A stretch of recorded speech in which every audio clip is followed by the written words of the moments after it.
Why are you so tense, god damn it? Because I don't know what I'm doing!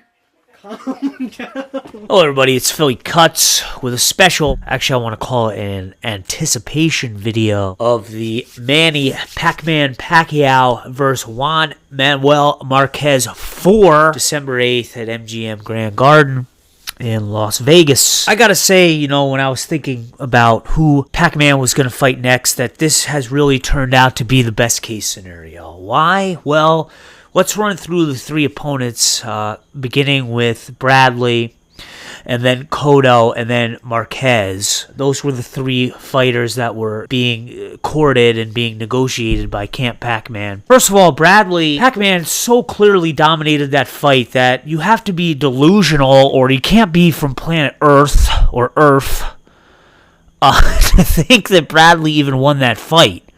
So I think it was a great message that Pac-Man sent to Bradley, which essentially was, I don't need you, you need me. And the way that boxing is now, do titles even really matter? And I'm not saying that I agree with that. I'm not saying that I agree with that statement, but it's the truth. These guys don't care about the titles as much anymore. They care about the payday. Pacquiao Bradley would not elicit as big of a payday as even Pacquiao Cotto 2 or Pac-man Marquez 4. I mean, that's the truth. It's not about the belts anymore because the whole structure of boxing, and this has been this way for years, it's such a balkanized structure that there's so many belts and there's so many divisions that who cares? It's about the money. Cotto, I mean, I would have been pretty interested in Pac-man Cotto 2, but I don't really think Cotto wanted to mess with that. After having two big fights between Pacquiao and Mayweather, and he got stomped in both, in my opinion, why would he want to set himself up for a potential third beating? And really, Pac-man Cotto won. Pac-Man just turned Cotto, really, essentially, after the third or fourth round. I'm just going on memory here. He turned Cotto into a backpedaling bitch. You can't win fighting going back like that. This is the best case scenario. Pac-man Marquez 4. Why? Because there's been so much argument in the fight world and in the minds of the two boxers who are going to duke it out for the fourth time. Who has really won these fights? You could talk to Pac-Man fan, such as myself, or you could talk to, the Marquez fan base, and they feel that he won all three fights. Both fighters feel that they've won all three of the fights. The only way to really remedy this ambiguity in who has won, somebody's got to get a knockout. That's it. Could you imagine if there was another draw? And I think that for Pacquiao, he's got to really come through here, and he knows it. And I don't think that he's just selling the fight when he says, I have to return to the Pacquiao of when I was 24, 25 years old, when I was really hungry. I mean, I think that's the truth. He's got to really knock Marquez out. I don't exactly want to give a prediction, but within 10 rounds. At the same time, Marquez, I have a lot of respect for him. He's a fighter. He needs to get the knockout just to get for knockout's sake, because every other time in these fights, the decision has not worked for him. The judges have, in his mind and in the mind of Marquez fan base, frowned upon him. So he knows that he has to get a knockout too. So it's going to be interesting to see what type of strategy these guys are going to bring into the fight. Will Marquez just strictly be counterpuncher man like he was in the third fight, or is he going to try to come out a bit more aggressive? I mean, he's getting pretty old. What about will he be about 38 years old in this fight, I believe? At the same time, Pacquiao is getting up there too. He's about 34 years old. So it's an interesting dynamic.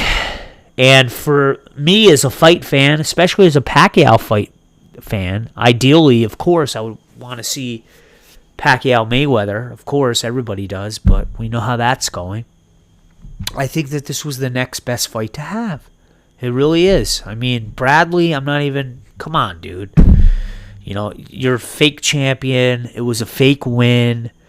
You were dominated. Maybe go fight Ricky Hatton, dude. I heard he's coming out of retirement. Let me see what you do, Bradley, against Ricky Hatton. And, that's actually a fight that I would be interested in watching, and Let me see what you do against somebody like Hatton, okay?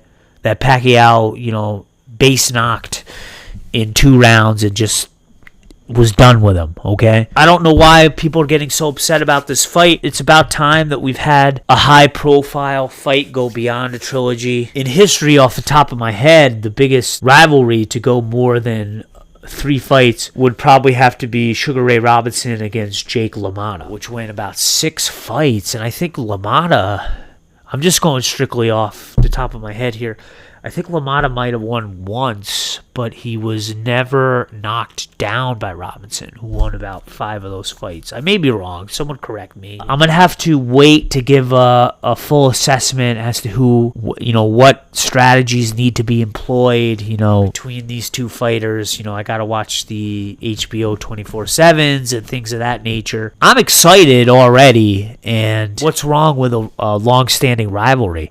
I mean, in the United States, tell that to Red Sox Yankee fan. Tell that to, Giant Cowboy fan. Even on the West Coast, tell that to Raiders San Diego Charger fan. Larger base of the world, cricket, Pakistan, India? Soccer, Scotland, Ranger Celtic fan? Manchester United v Arsenal, is that the biggest rivalry? I'm trying, man. I'm trying to make this global. I'm really trying hard. Argentina versus Brazil, soccer. I mean, really, what's wrong with a rivalry? What's wrong with a rivalry, man? It makes it exciting for everybody. All right, guys, it's been Philly Kuts. Thanks for watching. Let me know what you think about this fight coming up. And please leave your comments in the comment section below.